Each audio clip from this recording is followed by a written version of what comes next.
Before we begin, a word. Every voice you are about to hear could belong to a real person, and the next one could be yours. Claim a part and read it aloud at Footnotes in Folly. Click. Good evening, and welcome back to Footnotes in Folly. I am Professor Reginald St. John Pemberton, and this is the 13th part of John Lord's Ancient States and Empires, his sweeping schoolmaster's survey of the whole ancient world, given here in plain modern English from Lord's own public domain text. The plain rendering and the asides are mine. Last time we stood in the noon of Athens, the Parthenon rising, the theatre full, Pericles at the height of his power, and Lord left us with a warning that the prosperity was delusive and outside, and that no glory of art can balance the moral forces generated in self-denial and lofty public virtue. Tonight the warning comes true. The same jealousies that paid for that marble now go to war, and Greece, having thrown back the whole power of Asia, turns her sword upon herself. Mark how it begins not in some great cause, but in a squabble over a far-off colony on the Adriatic, which drags in Corcyra, then Corinth, then Sparta, until the whole Greek world is burning a war, Lord says flatly, of ambition and jealousy, without sufficient reasons. We shall watch Pericles make the hardest decision of his life to let the enemy burn the farms of Attica while his countrymen stand on the walls and watch the smoke, and revile him for a coward. We shall follow the people of Athens behind those walls, and there, in the packed and stifling city, meet the calamity nobody planned for. The plague takes Pericles' children, his sister, and at last the man himself. Then, with him gone, watch who fills the vacuum: Cleon the denunciator, who throws away an honourable peace because a hearing might have made him look small, the honest and unremarkable Nicias, the noble Brasidas, whom even his enemies admired, and finally the lion's whelp himself, Alcibiades, brilliant, beautiful, unprincipled, and quite unmanageable. Watch also the cruelty rising on both sides, until Sparta murders 2,000 of her own Helots in secret, and Athens puts a whole island to the sword. Lord is a schoolmaster, and he wants you to see what it costs. Let us keep that in view and begin. The great and disastrous war between the two leading states of Greece began about 2.5 years before the death of Pericles. Its causes, however, can be traced back to shortly after the Persians were driven from the Ionian cities. It arose chiefly from the rapid growth and power of Athens. As leader of the maritime states, Athens aroused the envy of Sparta and the other republics. After the revolution in Boeotia, a 30 years truce was made between Athens and Sparta in BC 445. At that time the influence of Pericles was unquestioned, and it forced his rival Thucydides, a kinsman of Cimon, into temporary exile. The duration of this truce was the golden age of Athens and the age of Pericles' glory. During it, the city received its great improvements, and art and literature flourished to a degree unmatched in ancient history. After the conquest of Samos, Spartan jealousy reached a point at which it was clear that the truce could not last much longer, although both powers shrank from open war because they foresaw its calamities. The crisis came from an unexpected direction. Epidamnus, on the eastern coast of the Adriatic, had been founded by colonists from Corcyra. It was troubled by internal factions, and during a revolution some of its inhabitants were driven into exile. They appealed to the neighboring barbarians, who besieged the city by sea and land. In its distress, Epidamnus called upon Corcyra, its parent state, for help. When that help was refused, it transferred its allegiance to Corinth. The Corinthians, who hated Corcyra, took the distressed city under their protection. This led to war between Corcyra and Corinth, in which the Corinthians were defeated. Burning to avenge the loss, Corinth prepared a still larger force against Corcyra. Alarmed, the Corcyrians sent envoys to Athens to request assistance. The Corinthians also sent ambassadors to defeat their request. 2 assemblies met in Athens to consider the issue. The delegates from Corcyra argued that peace with Sparta could not endure much longer, and that the Corcyrians would be useful allies in the approaching conflict. The Corinthian envoys, on the other hand, argued that Athens could not help Corcyra without breaking its treaty with Corinth. The Athenians decided to help Corcyra and sent 10 ships under the command of Lacedaemonius, the son of Cimon. The Corinthians regarded this as a breach of faith, and war followed between Corinth and Athens. Corinth then invited the Lacedaemonians to join it and unite against an aggressive and powerful enemy that sought supremacy over Greece. Despite the influence of Athenian envoys at Sparta, who tried to justify their countrymen's conduct, feeling against Athens was bitter and widespread. Immediate war was demanded in defense of Sparta's allies, and war was resolved upon. Thus began the Peloponnesian War, with all its disastrous results. It was brought about by the Corinthians in BC 433, 16 years before the end of the truce. The coming war was anything but welcome to Athens. It offered no hope of gain and the certainty of immense loss. But Sparta was not yet ready for the struggle, so hostilities did not begin at once. At first, the Spartans merely sent envoys to Athens, multiplying their demands and expanding their complaints. Sparta was plainly the aggressor. His first demand was that the Alcmeonidae, the family to which Pericles belonged, should be expelled from Athens. This was simply a political maneuver designed to remove so powerful a statesman. The enemies of Pericles, especially the comic actors of Athens, used the opportunity to attack him publicly. It was then that Aspasia was persecuted, as was Anaxagoras, the philosopher, teacher, and friend of Pericles. Pericles was also accused of peculation in partnership with Phidias. Yet he was acquitted of the several charges his enemies brought against him. In the great public crisis, his services could hardly have been spared even if he had been guilty, which was extremely doubtful. The Athenians were very unwilling to go to war, but Pericles strongly urged them to reject the outrageous demands of Sparta, which amounted to the virtual destruction of the Athenian Empire. He showed that, although the Spartans were all powerful in the Peloponnesus, they had neither leaders nor money nor the habit of cooperating with allies in order to conduct an aggressive war at a distance. Athens, by contrast, controlled the sea and was impregnable in defense. Great calamities would indeed come upon Attica, but even if Spartan armies overran it, Athens could draw support from other territories and islands. Mourn not for the loss of land, but reserve your mourning for the men that acquire land. The eloquence and patriotism of Pericles won over a majority in the assembly. Sparta was told that the Athenians were ready to submit every complaint to arbitration under the truce, but that they would give way to no authoritative command. This ended the negotiations, which Pericles had foreseen would be futile, since the Spartans were stubbornly determined on war. The first aggressive blow came from the Thebans, the allies of Sparta. They surprised Plataea by night. The gates were opened by the oligarchical party, and a body of Thebans was admitted into the agora. But the people rallied and overwhelmed them. Another detachment of Thebans arrived in the morning, and when it discovered what had happened, laid waste the Plataean territory outside the walls. The Plataeans retaliated by killing their prisoners. On the entrance of the Thebans, messengers had left the city to carry the news to Athens. The Athenians ordered the seizure of every Boeotian who could be found in Attica and sent reinforcements to Plataea. This Theban attack silenced the opponents of Pericles. They now saw that war had truly begun and that active preparations were necessary. Athens immediately sent messengers to its allies, both tributary and free, and contributions flowed in from every part of the Athenian Empire. Athens soon had 300 triremes ready for service, 1,200 horsemen, 1,600 bowmen, and 29,000 hoplites. The Acropolis contained treasure that had long been accumulating, no less than 6,000 talents, about $7 million in our money. This was an enormous sum at a time when gold and silver were worth 20 or 30 times their present value. The temples also contained rich votive offerings, deposits, plate, and sacred vessels. The great statue of the goddess, recently placed in the Parthenon by Phidias and made of gold and ivory, was itself valued at 400 talents. Contributions from the allies raised the resources of Athens to 1,000 talents, or more than $11 million. Sparta, by contrast, had few ships, no funds, and no ability to combine its forces. Success therefore seemed likely to favor Athens, with its unmatched skill at sea and the unity of its citizens. Pericles did not promise success in battles on land. He promised successful resistance and the preservation of the empire. His policy was wholly defensive. Yet Sparta, though weak in money and ships, was rich in allies. The entire strength of the Peloponnesus was brought into the field, assisted by Megarians, Boeotians, Phocians, Locrians, and other states. Corinth, Megara, Sicyon, Elis, and other maritime cities supplied ships, while Boeotians, Phocians, and Locrians supplied cavalry. No force so great had been gathered even to resist the Persian hosts as was now assembled to overthrow the supremacy of Athens. This great army was filled with savage hopes, while the Athenians had dark expectations, for they had little hope of resisting the Spartans and their allies in the field. The Spartans also determined to use their allies to send out a fleet able to contend with that of Athens. Their hatred and jealousy even carried them so far that they planned to call upon Persia for aid. The first aim of Sparta and its allies was to invade Attica. At the appointed time, the Lacedaemonian forces assembled on the Isthmus of Corinth under Archidamus. Envoys were sent to Athens to demand surrender, but Pericles would neither receive them nor allow them to enter the city. The Lacedaemonian army then began its march into Attica. Pericles needed all his eloquence and tact to persuade the landowners of Attica to accept the destruction of their cultivated land, and to flee with their families and movable possessions to Athens or the neighboring islands, without attempting to resist the invaders. But this was the policy of Pericles. He knew that he could not fight superior forces on land.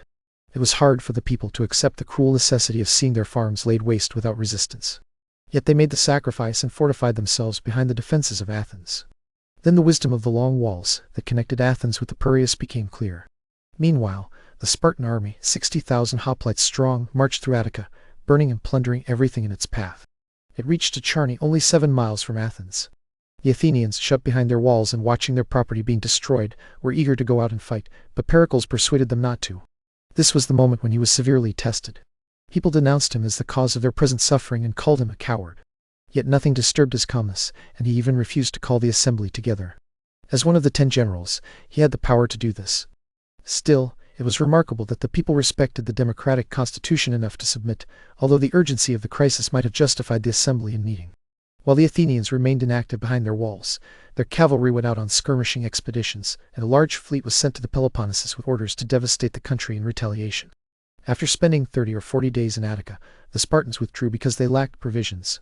Aegina was also invaded, and its inhabitants were expelled and sent to the Peloponnesus. Soon afterward Megara was invaded by an army led by Pericles himself, and its territory was devastated, a deserved punishment, since both Megara and Aegina had been active in provoking the war. Expecting a long struggle, the Athenians now prepared to defend Attica permanently by sea and land. They set aside 1,000 talents from the treasury of the Acropolis. This money was not to be used except in certain dangers that had already been specified, and the law made it a capital offense for any citizen to propose using it for any other purpose. The first year of the war ended without a decisive success for either side. The Athenians resisted more strongly than had been expected. It had been thought that they could not withstand their enemies' greater forces for more than a year. They had the misfortune of seeing their territory laid waste and their treasures spent in a war they would gladly have avoided. On the other hand, they inflicted almost equal damage on the Peloponnesus and still controlled the sea. Pericles delivered a funeral speech for those who had fallen. He urged his countrymen to continue resisting and stirred their patriotic feelings. So far, the expectations of the statesman and orator had been more than fulfilled. The second year of the war began with another invasion of Attica by the Spartans and their allies. They caused even more damage than they had in the previous year, but they found the countryside deserted, since the entire population had withdrawn within the defenses of Athens. Then a new and unexpected disaster struck the Athenians, one against which they could not protect themselves. A great pestilence broke out in the city after already spreading through Western Asia. It moved rapidly and killed many people, and the overcrowded city was especially suited to its ravages. Thucydides left a vivid and sorrowful account of this pestilence, which resembled the plague of modern times. Those attacked generally died on the 7th or 9th day, and no treatment was effective. The people's suffering and misery were intense, and many believed that the disaster came from the anger of the gods. The pestilence destroyed the people's moral strength. They lost courage and endurance. The sick were left to care for themselves. Lawlessness was everywhere. The restraints of law and morality weakened, and the careless population gave itself up to every kind of foolishness and excess. In despair, people tried to seize a few brief moments of pleasure before the hand of destiny should strike them. For 3 years this calamity devastated Athens, and the loss of life was dreadful, both in the army and among ordinary citizens. Pericles lost both his children and his sister. 4,400 hoplites died, along with most of the horsemen. Yet even while the pestilence was causing such destruction, Pericles led another expedition against the coasts of the Peloponnesus. The soldiers carried the infection with them, and most of them died from the disease during the siege or blockade of Potidæa. The Athenians were nearly driven mad by the double destruction of pestilence and war. They became angry with Pericles and sent messengers to Sparta to negotiate peace. But the Spartans would not listen, and this made the bitterness against their heroic leader still greater. His courage and steadiness were never shown more effectively. He was accused, condemned to pay a fine, and excluded from re-election. Although he was restored to power and public confidence, his grief weighed heavily on his noble nature. He died in B.C. 430, early in the war. He had many enemies and was pursued by comic writers, whose profession was to ridicule every political figure. But his wisdom, patriotism, eloquence, and great services cannot be disputed, and he died leaving, on the whole, the greatest name that had ever honored the Athenians. The war naturally weakened while the epidemic continued. Peloponnesian privateers did much damage to Athenian commerce and put all their prisoners to death. At that time Sparta sent envoys to Persia to ask for money and troops against Athens. This shows that no warfare is as bitter as civil conflict, and that people will use no expedient too disgraceful if it satisfies malicious passions. But the envoys were seized in Thrace by Athens' allies, handed over to the Athenians, and put to death by them. In January B.C. 429, Potidæa surrendered to the Athenian generals on favorable terms, after enduring every misery of famine. The fall of this city cost Athens 2,000 talents. After 2 years, the Lacedaemonians had accomplished nothing. They had not even relieved Potidæa. In the 3rd year, instead of ravaging Attica, the Lacedaemonians marched to attack Plataea. Its inhabitants decided to resist the entire force of their enemies. Archidamus, the Lacedaemonian general, began the siege. The city was defended by only 400 native citizens and 80 Athenians. The Greeks were so unskilled in attacking fortified cities that the besiegers made no progress and had to resort to a blockade. A wall of circumvallation was built around the city, which was then left to be conquered by famine. While the siege was being pressed, an Athenian force was sent to Thrace and was defeated. In western Greece, however, the Athenian arms were more successful. The Spartans and their allies were repulsed at Stratus, and their fleet was defeated by Phormio, the Athenian admiral. Nothing could exceed the rage of the Lacedaemonians over these two disasters. They gathered an even larger fleet, but were again defeated with severe loss near Naupactus by inferior forces. The defeated Lacedaemonians, persuaded by the Megarians, then undertook the bold plan of surprising the Piraeus while the Athenian fleet was away. But the attackers lost courage at the critical moment, and the port of Athens was saved. The Athenians then wisely stretched a chain across the mouth of the harbor to guard against such surprises in the future. During the summer, Athens secured the alliance of the Odrysians, a barbarous but powerful nation in Thrace. Their king Sitalces attacked Pericles, the king of Macedonia, with an army of 15,000 men. He overran Pericles' country and withdrew only because of the severity of the season and the lack of Athenian cooperation. These were the chief enterprises and events of the third campaign, and Athens remained powerful and unbroken. The fourth year of the war was marked by another invasion of Attica, with no results beyond those that had occurred before. But it was a more serious disaster for the Athenians to learn that Mytilene and most of Lesbos had revolted. This was one of the most powerful of the Athenian allies. Athens had no choice but to subdue the city. A large force was sent for that purpose, but the inhabitants of Mytilene appealed to the Spartans for help and prepared a vigorous defense. By this time the treasures of Athens were nearly exhausted, and the Athenians had to raise contributions in order to carry on the siege, which they pursued with energy. The Lacedaemonians promised relief, and the Mytileneans held out until their provisions were exhausted, when they surrendered to the Athenians. The Lacedaemonians advanced to rescue their allies, but arrived too late. The Athenian admiral pursued them, and they returned to the Peloponnesus without accomplishing anything. Paschas, the Athenian general, sent 1,000 Mytilenean prisoners home. A decree was then passed to slaughter all the remaining population, about 6,000 then able to bear arms, and to enslave the women and children. Cleon urged this harsh measure. But the Athenians repented, and a second decree of the assembly, secured through the influence of Diodotus, prevented this barbarous revenge.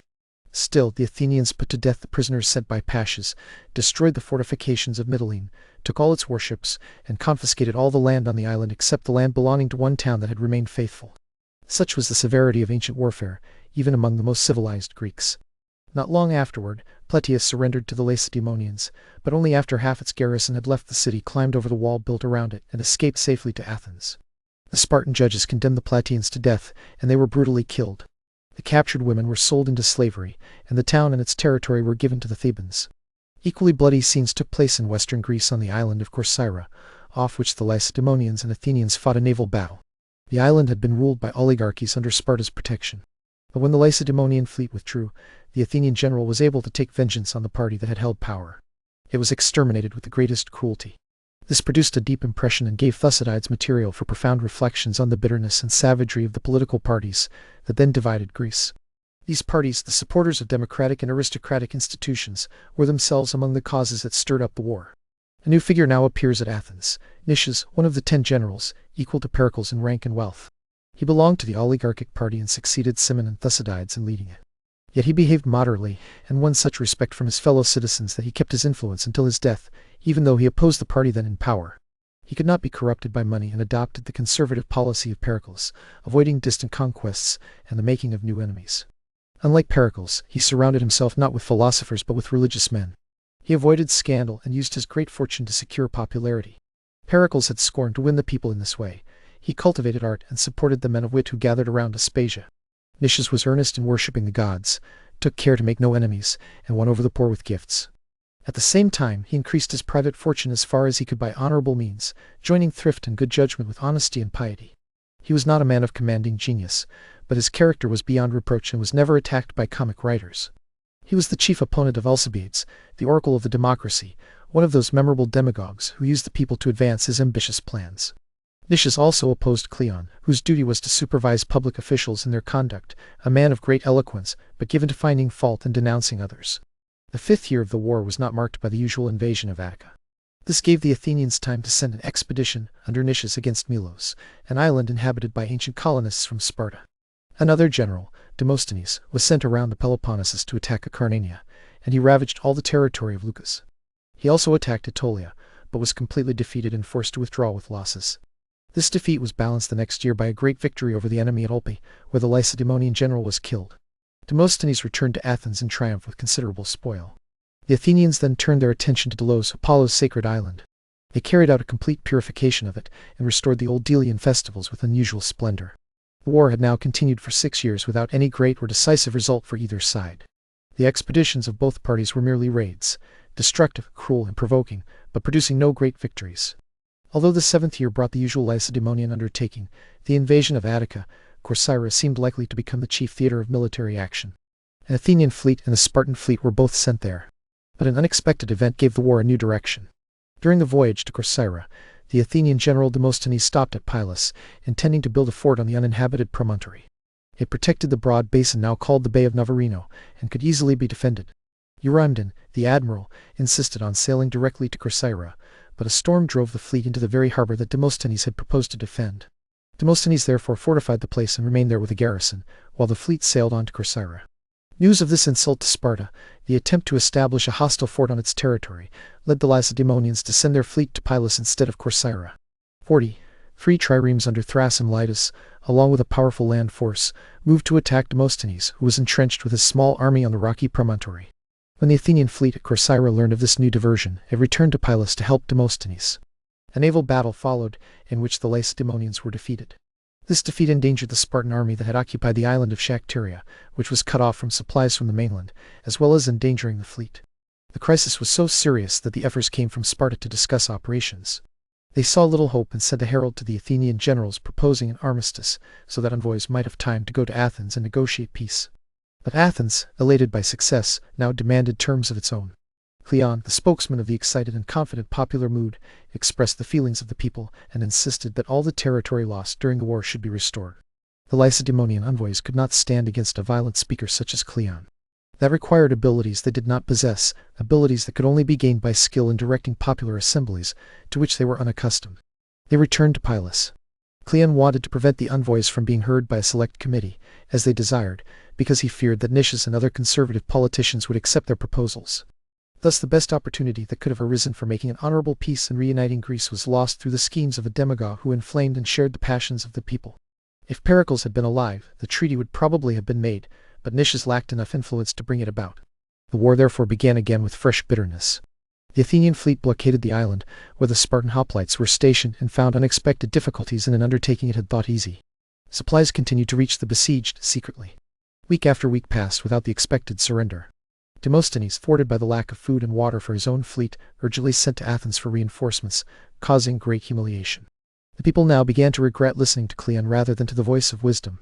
Cleon himself was sent against his will, with the requested reinforcements, although he was not one of the 10 generals. The island of Sphacteria now held the bravest Lacedaemonian troops, men from Sparta's foremost families, a prize that Cleon and Demosthenes were eager to seize. They attacked the island with a force twice as large as that of the defenders, 10,000 men in all, 800 of them hoplites. The besieged could not withstand this overwhelming force. They withdrew to their last stronghold, but were surrounded and captured. The surrender amazed all Greece, because people believed the Spartan hoplites would die, as they had at Thermopylae, rather than allow themselves to be taken alive. This disaster greatly dimmed the glory of Spartan arms. A modern army, surrounded by an overwhelming force against which resistance was madness, would have acted just as the Spartans did. But it was a severe blow to them. Within 20 days of leaving, Cleon reached Athens with his 300 Lacedaemonian prisoners, welcomed by universal shouts of joy. It was the most triumphant success the Athenians had yet won. The war was carried on with renewed energy, and the Lacedaemonians again made proposals for peace, but without result. The flushed victors would listen only to terms that disgraced the Spartans. Athens now had the most favorable prospects. Nicias invaded Corinthian territory with 80 triremes, 2,000 hoplites, and 200 horsemen, besides the large number who supported them, and inflicted the same ravages that the Spartans and their allies had inflicted on Attica. Among the events of that year, the Athenians captured the Persian ambassador Artaphernes as he traveled to Sparta. He was taken to Athens, where his dispatches were translated and made public. He was sent back to Ephesus with Athenian envoys to the great king, to counter the influence of the Spartans. But Artaxerxes had died by the time they reached Susa. Capture of Sphacteria and the surrender of the entire Lacedaemonian fleet put Athens, at the beginning of the 8th year of the war, in a stronger position than she had ever held before. It also encouraged her to begin fresh operations on a larger scale, not only against Sparta, but also to regain the supremacy in Boeotia which she had possessed before the 30 years' truce. The Lacedaemonians, working with the Chalcidic allies of Athens who had revolted in Thrace, and with Pericles, king of Macedonia, also made extensive preparations for more decisive action. The war had lasted for 7 years, and neither of the opposing sides had achieved anything that seriously weakened the other. The Athenians made the first move on the Laconian coast. An expedition led by Nicias, with 60 triremes, 2,000 hoplites, and other forces, captured the island of Cythera and ravaged the coast. Then Theria, an Aeginetan settlement between Laconia and Argolis, fell into Athenian hands. All the Aeginetans were either killed in the assault or executed as prisoners. These repeated disasters alarmed the Lacedaemonians. They now began to fear further attacks on their own land, where they lived among a dissatisfied population of Helots. This fear led them to an act of cruelty and treachery without equal in the history of the war.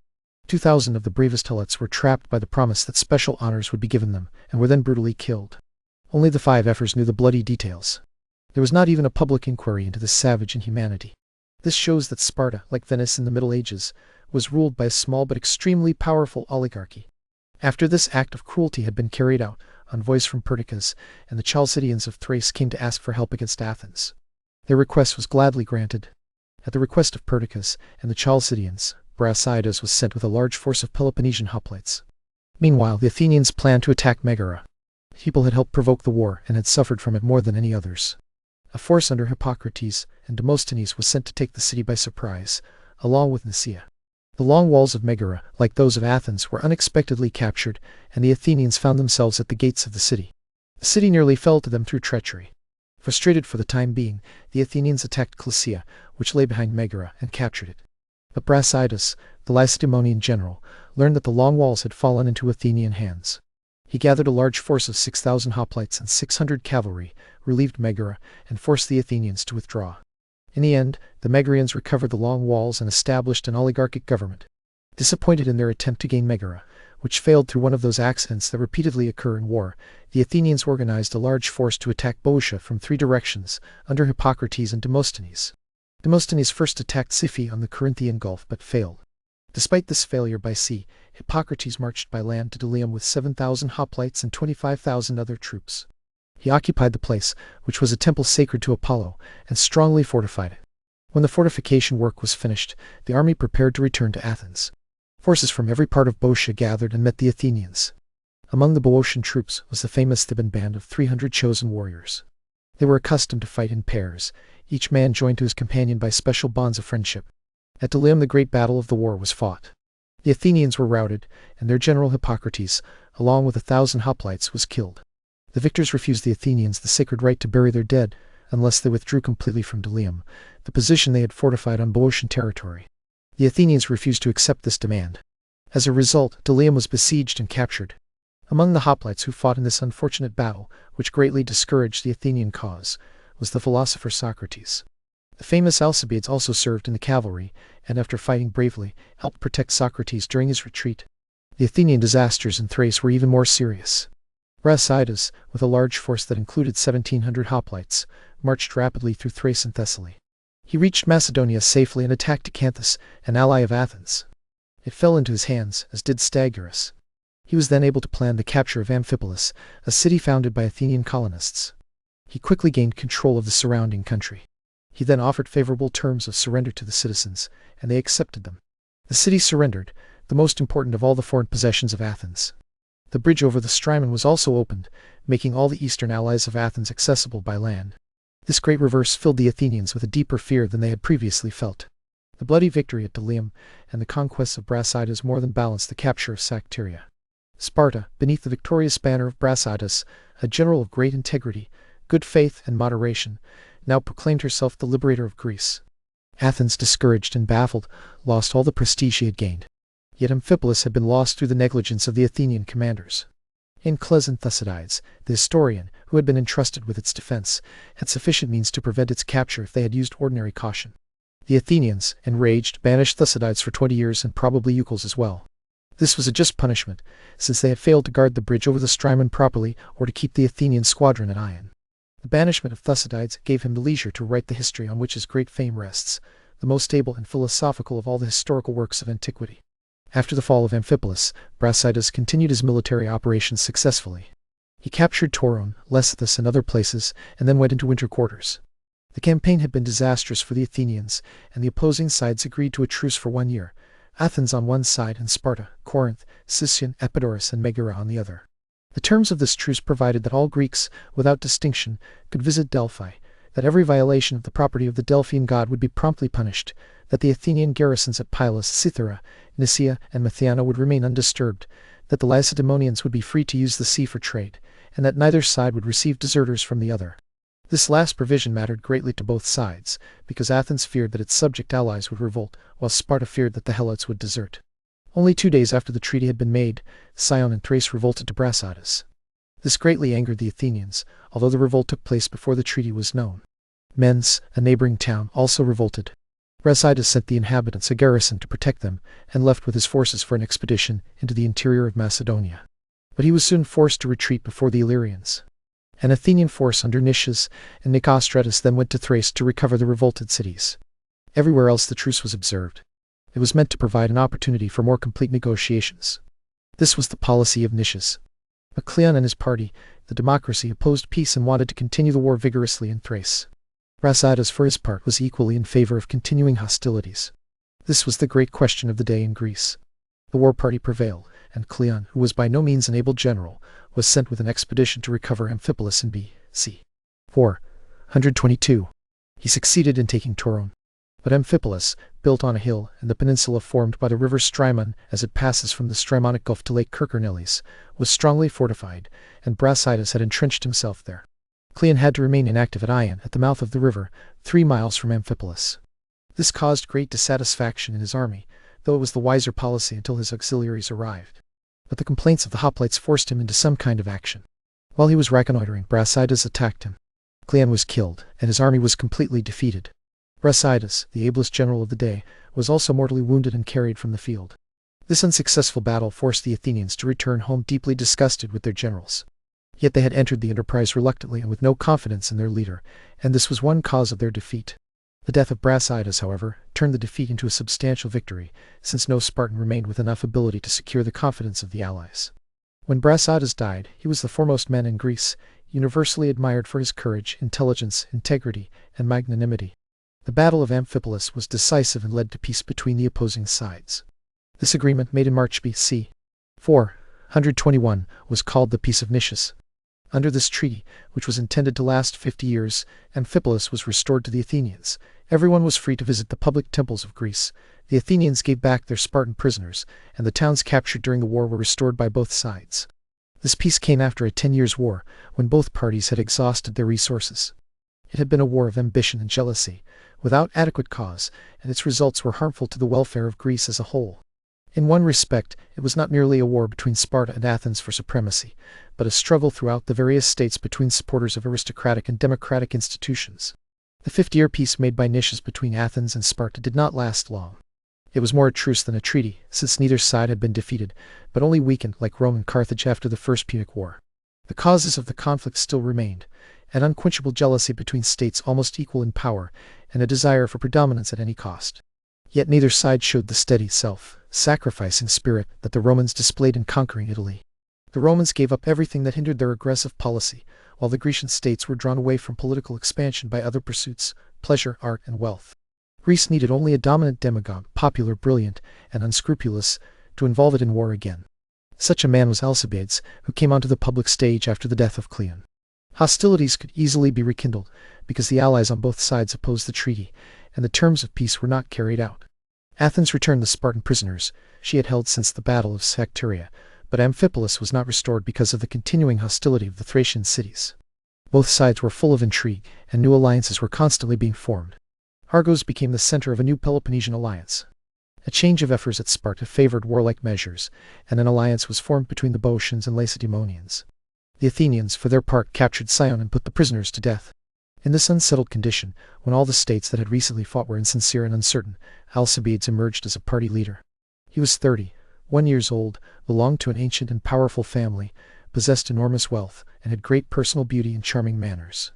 Above all, however, he was endlessly ambitious and grossly immoral, the most insolent, unscrupulous, licentious, and selfish man who had yet both disgraced and adorned Athenian society.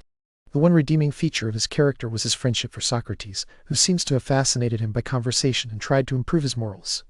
Alcibiades had the brilliant abilities, luxurious habits, and showy extravagance that so often dazzle superficial people, especially fashionable and wealthy young men, and even more the idolizing rabble. His popularity and social influence were so great that no one he injured dared bring him to trial.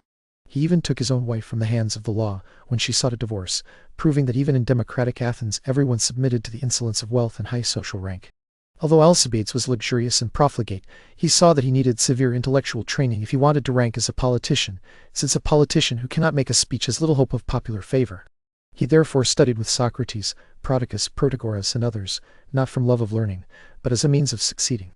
Still, the intellectual excitement produced by the conversations, cross-examinations, and ironic sallies of Socrates may be supposed to have affected so brilliant a mind. Alcibiades began his public career with a stained reputation and many enemies created by his intolerable insolence. Yet he had a flexibility of character that let him adapt himself to whatever habits circumstances demanded. He inspired no confidence, and his extravagant way of life was certain to ruin him unless he repaid himself from public funds. Nevertheless, he fascinated the people who distrusted and hated him. The great comic poet Aristophanes said to the Athenians, "You ought not to keep a lion's whelp in your city at all, but if you choose to keep him, you must submit to his behavior." When Alcibiades entered political life, he departed from his family traditions. He was related to Pericles, and at first joined the oligarchical party. But after receiving a rebuff from the Spartans, who despised him, he changed his politics and became an ardent democrat. His first notable achievement was to bring Argos, then allied with Sparta, into an alliance with Athens, and he succeeded. He then deceived the Lacedaemonian envoys sent to object to the alliance and arrange other terms. He placed them in a false position, made them seem deceitful, and thereby turned the anger of the Athenians against them. Since Alcibiades had induced these envoys by false promises and advice to act differently from what they had been sent to do, Nicias was sent to Sparta to remove the difficulties. He failed, and Athens then made an alliance with Argos, Elis, and Mantinea, which only added to the existing complications. Soon after this alliance, the Olympic Games were celebrated with unusual interest, since the Athenians had been excluded during the war. Alcibiades appeared with 7 four-horse chariots, although even the richest Greeks had previously owned only one, and he won 2 prizes. He marked his success with a magnificent banquet, more splendid and costly than those given by kings. Yet while the Athenians appeared at the 90th Olympiad, the Lacedaemonians were excluded by the Eleans, who controlled the festival. The stated reason was an alleged breach of the Olympic truce, but the real cause was the intrigues of Alcibiades. The later attack by Argos and Athens upon Epidamnus showed that peace between Athens and Sparta existed only in name. It was openly broken when the Lacedaemonians, Boeotians, and Corinthians attacked Argos, and the Battle of Mantinea renewed the war. The Lacedaemonians won this battle, with severe losses to the Athenians and their allies, including both their generals, Laches and Nicostratus. The moral effect of the Battle of Mantinea, BC 418, was overwhelming throughout Greece and restored the military prestige of Sparta. The battle was lost because 3,000 Eleans withdrew before it began, illustrating Pericles' observation that numerous and equal allies could never be kept in harmonious cooperation. One result was a renewed alliance between Sparta and Argos, along with the restoration of an oligarchical government in that city. Mantinea submitted to Sparta, and the Achaean towns were forced to reshape their political institutions according to Sparta's wishes. The people of Argos, however, seized the first opportunity to recover their power, with help from an Athenian force under Alcibiades, and Argos again became an ally of Athens. The next important action in the war was the Athenian siege and conquest of Melos, a Dorian island in B.C. 416. The inhabitants were killed, the women and children were sold into slavery, and an Athenian colony was established on the island. This massacre exceeded even the usual cruelty of war in that age and provoked general indignation among Sparta's allies. But the Athenians now undertook an expedition of far greater importance, the greatest effort they ever made. It ended disastrously and brought about the ruin and subjugation of their proud and warlike city as a political power. This was the invasion of Sicily and the siege of Syracuse. And their Lord leaves us, on the edge of the precipice, with the word Sicily hanging in the air. Consider what has already been spent. 10 years of war, the greatest statesman Greece ever produced, dead of the plague Plataea, that stood by Athens through the Persian War, starved out and butchered by Spartan judges, the men of Melos killed and their women and children sold, 2,000 Helots murdered in secret by the state they had served, and all of it, Lord insists, for nothing. It was a war of ambition and jealousy, he says, without sufficient reasons, and the peace that ended it was no peace at all, but a truce between two powers merely crippled. Mark his sharpest observation, and it is aimed at us as much as at them. Rome, he says, abandoned everything that interfered with her purpose, but the Greek states were diverted from their own preservation by pleasure, by art, by wealth. The very refinement we admired in Part 12 is what left them unable to save themselves. And now, into that exhausted and cynical city, walks a man of 31 with vast wealth, great beauty, no principles whatever, and an appetite for glory, and Athens, who mistrusts and hates him, cannot look away. You ought not, said Aristophanes, to keep a lion's whelp in your city at all, but if you choose to keep him, you must submit to his behavior. They chose to keep him. Next time, in part 14, they follow him to Sicily, the most gigantic effort Athens ever made, and the ruin of her as a political power. Thank you for keeping the story with me. Mind the footnotes, and beware the folly. One last thing before you go. There is a part on our stage still wanting a voice, and it may as well be yours. Come and read for us at footnotesandfolly.click, and be in the next telling rather than only watching it. And before the lamp goes out, a small request. If something tonight taught you, or surprised you, or simply delighted you, do leave a comment and tell me what it was. And if there is a work, an author, or tale you should like me to take up next, set it down there as well. I read every one, and many an episode has begun its life as a viewer suggestion. Until next time.